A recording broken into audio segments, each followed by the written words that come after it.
क्रांतिकारी गुरुवर श्री विराट सागर जी गुरुदेव की जय।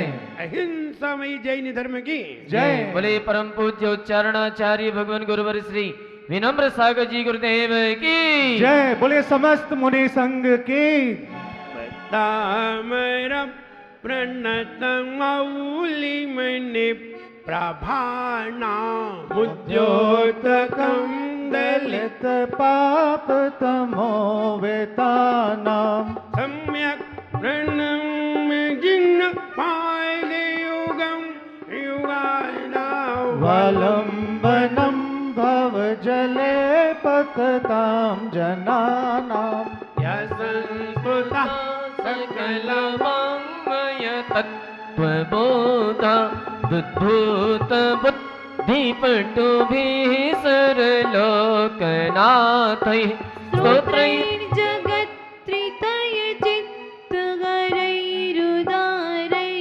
स्तोषेऽखिलागमपितं प्रथमं जिनेन्द्रम् नात्यद्भुतं भुवनभूषणभूतनाथ भूतैर्गुणैर्भुवि भवन्तमविष्ठुवन्तः तुल्या भवन्ति भवतो ननु तेन किं वा भूत्याश्रितं य इहनात्मसमं करोति भूत्याश्रितं य इहनात्मसमं करोति भूत्याश्रितं य इहनात्मसमं करोति। नौवा छंद कौन सुनाएंगे? 9 नंबर। प्रवचन ज्यादातर सुनने के रह जाते हैं, क्योंकि प्रवचन हम इतने सुनते हैं कि अगर सवेरे टीवी खोल के बैठ जाएं तो 20 चैनल खोलें तो 21 बाबा प्रवचन करते हुए मिलते हैं। इतने सारे सुन लेते हैं तो प्रवचन में व्यक्ति कुछ सीख नहीं पाता, सिर्फ सुनता है। कितना गुनता है, कौन गुनते हैं ये तो मालूम है, सिर्फ सुनता है। लेकिन शिविर में, भक्तामय शिविर में पढ़ना सीखते हैं, और ये पढ़ना लाइफ टाइम है, जिंदगी भर के लिए है। ऐसा नहीं है प्रवचन तो तुमने पहले भी कोई सुने भी होंगे, तो सुन करके सुन लिए और भूल भी गए भी। लेकिन देखिए भक्तामर शिविर तुम्हारी जिंदगी में आत्मसात बन के रह जाता है। इसको पढ़ना सीख जाते हैं, जिंदगी भर पढ़ते हैं। और भक्तामर एक ऐसी चीज है, ये कई पीड़ाओं का निवारण भी कर देता है। तो कहने का मतलब ये है, इसको पढ़ना जरूर सीखिए, चाहे आप व्यापारी हो, सर्विसमैन हो अथवा अन्य कोई हो। इसको पढ़ने से तो हमारे जीवन में, परिवार में, सभी में लाभ है, और जिससे सब में लाभ है उसे जरूर पढ़ना चाहिए। आइए 11 नंबर पढ़ने के लिए तैयार होते हैं। दृष्ट्वा भवन्तं मनिमेष विलोकनीयम्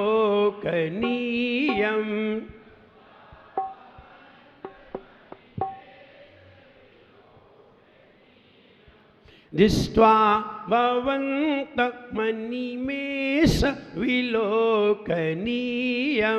दृष्ट्वा भवन्त मनिमेष विलोकनीयम् नान्यत्र तोषमुपयाति जनस्य चक्षुः नान्यत्र तोषमुपयाति जनस्य चक्षुः नान्यत्र तोषमुपयाति जनस्य चक्षुः नान्यत्र तोषमुपयाति जनस्य चक्षुः पीत्वा पया शशिकरत् द्युति दुग्ध सिन्धोः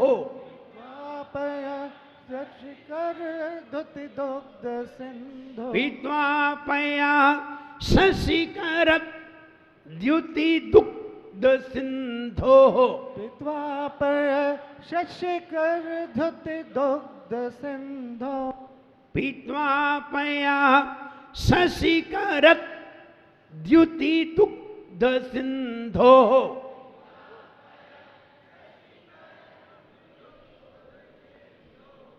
सारम जलम जलनिधे रसितुम क इच्छेत।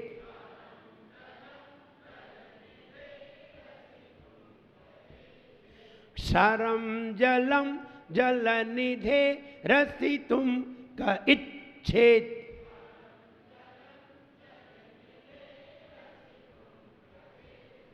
पढ़िए, थोड़ा ध्यान देंगे। अपन चक्षु पे ऐसे बोल जाते हैं, चक्षु, चक्षु। इसकी स्पेलिंग CHAK SHUH। कैसे बोलेंगे? CHAK SHUH। कैसे बोलेंगे? चक्षु। बोलने का ढंग। और चक्षु बोल देंगे तो वो स्पेलिंग SH नहीं बनेगी, CHH बन जाएगी। इसलिए सही बोलिए, CHAK SHUH। बाद में H और लगाए, अब H भी बोलना है, विसर्ग। इसलिए चक्षु। नान्यत्र तोषमुपयाति जनस्य चक्षुः।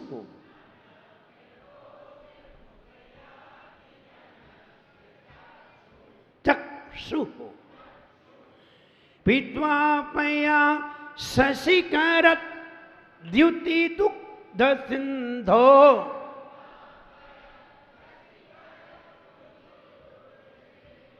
सारम जलम जलनिधे रसितुम क इच्छेत।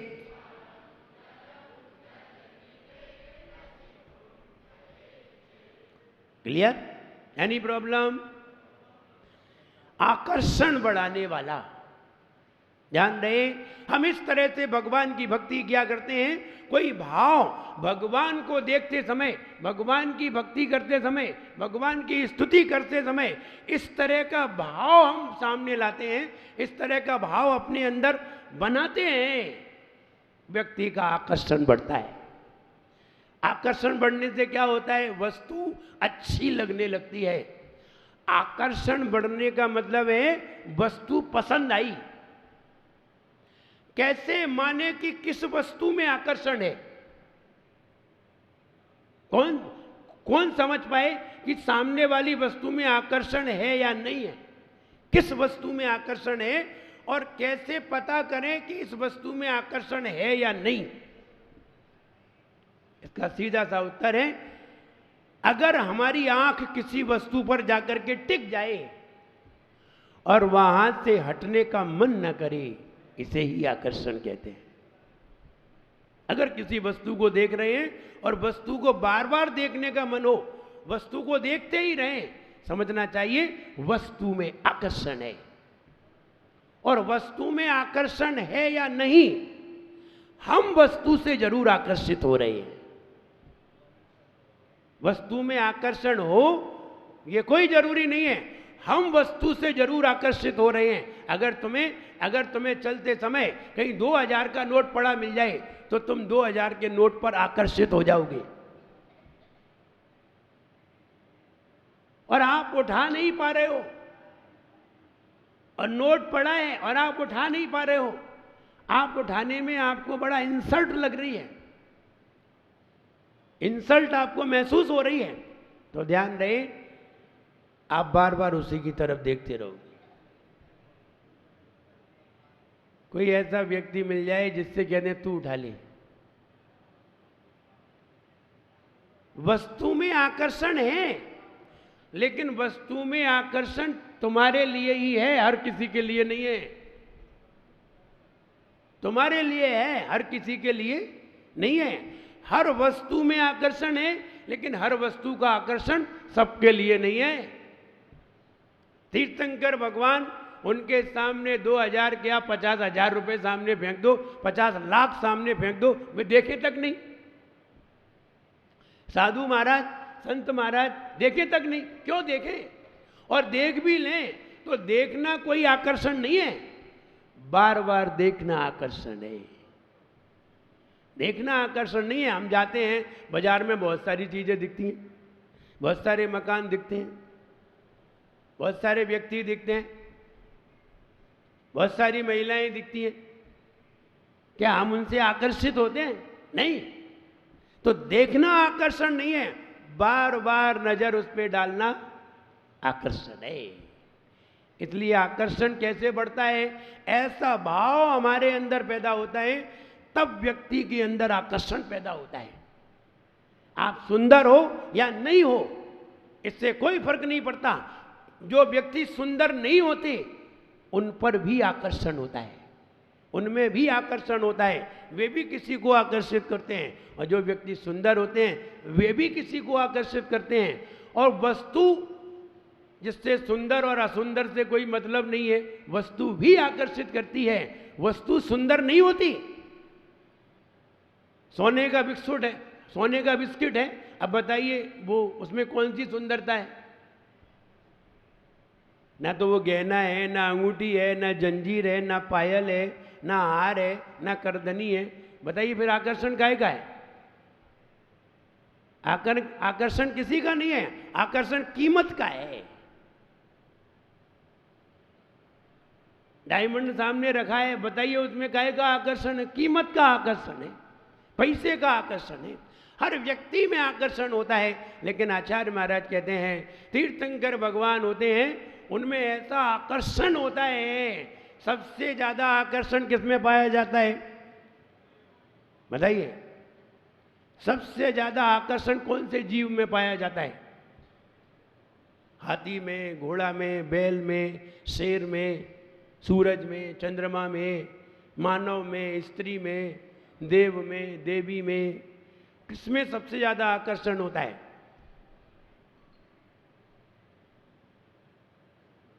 किसमें? हैं? देवों में, तीर्थंकर में। क्यों होता है? सारे तीर्थंकरों में नहीं होता, फिर बताओ तीर्थंकरों से लोग द्वेष कैसे करने लगे? सबसे ज्यादा आकर्षण होता है कामदेव में।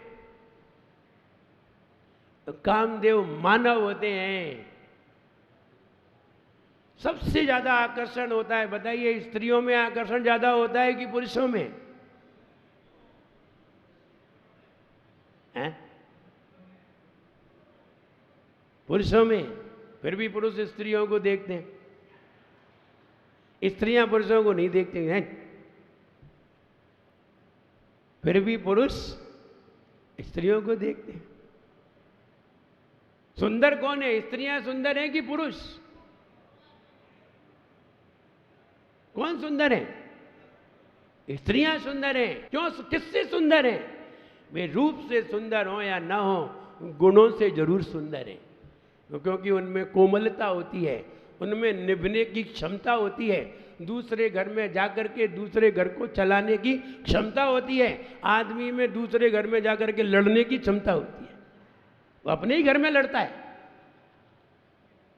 दूसरे की घर की तो छोड़ो, वो अपने ही घर में युद्ध करता है। और महिला है जो अब दूसरे के घर से आती है और दूसरे के घर में जाती है और वहां जाकर के निभ जाती है। इसलिए गुण उसमें ज्यादा है। मानव में गुण है ज्यादा, तो मानव में ही होते हैं। कला 72 पुरुष की तामे 2 सरदार। ध्यान रहे, हम बहुत सी बातें ऐसी बता देते हैं जिसमें एक एक दिन में लगभग 500 रुपए के प्रश्न निकल जाते हैं। क्योंकि आपके सामने अभी प्रतियोगिता आने वाली है। 8-10 दिन में एक प्रतियोगिता आएगी, सम्यक ज्ञान प्रतियोगिता। आप बस दिमाग लगाइए, बढ़िया प्रतियोगिता। और उसमें इसका प्रश्न है जो हम अभी बता रहे हैं, ये प्रश्न भी उसमें है। और उसका पुरस्कार, प्रथम पुरस्कार है 35,000 रुपये, यानी 10 ग्राम का गोल्ड मेडल। जब 35,000 रुपये एक प्रश्न, 111 प्रश्नों के उत्तर का फल है, तो एक प्रश्न कितने का है? एक प्रश्न अपने आप 300 रुपए का हो जाता है। इसलिए हर बात को बड़े गौर से सुनिए और लिखिए, नहीं तो फिर बाद में ढूंढोगे इसका उत्तर क्या है। कहते कला 72 पुरुष की तामे 2 सरदार, एक जीव की जीव का एक जीव उद्धार। पुरुष में 72 कलाएं होती हैं और महिलाओं में 64 कलाएं होती हैं, लेकिन गुण महिलाओं में ज्यादा इसलिए पाए जाते हैं कि महिलाएं दूसरे घर में जाकर के निभ जाती हैं। महिलाओं में और महाराजों में कोई अंतर नहीं है। महिलाओं में और महाराजों में कोई अंतर नहीं है। महाराज भी अलग अलग नगर में जाकर के, अलग अलग समाज में जाकर के भी निभ जाते हैं। ये महाराज की खासियत देखो, अलग अलग समाज में जाकर के, कई तरह की समाज मिलती है और सभी समाजों में जाकर के महाराज रह आते हैं। 4-4 महीने, 1-1 साल, 2-2 साल रह आते हैं। ये महाराजों की विशेषता है। इसलिए महाराजों में और महिलाओं में कोई अंतर नहीं है। अंतर इतना ही है कि महिलाएं किसी घर की हैं और महाराज का कोई घर है नहीं। महाराज घर घर के हैं और महिला एक घर की है। श्रावक एक घर का है और महाराज घर घर के हैं, हर घर में जा सकते हैं। तो कहने का मतलब आकर्षण, स्त्रियों में आकर्षण ज्यादा है या पुरुषों में? किसमें आकर्षण ज्यादा है? पुरुषों में ज्यादा है। पुरुष सुंदर है कि स्त्री सुंदर है? बोले पुरुष सुंदर है। कैसे माने? कामदेव सुंदर होते हैं, कामदेवी कोई नहीं हुई।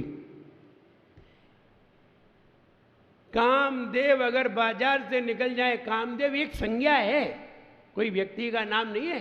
काम जैसे तीर्थंकर एक संज्ञा है, ऐसे ही कामदेव एक संज्ञा है। हनुमान जी कामदेव थे, प्रद्युम्न कुमार कामदेव थे, ये कामदेव हैं। इतने सुंदर थे, इतने सुंदर होते हैं ये कि इनको देख करके स्त्रियां पागल हो जाती हैं।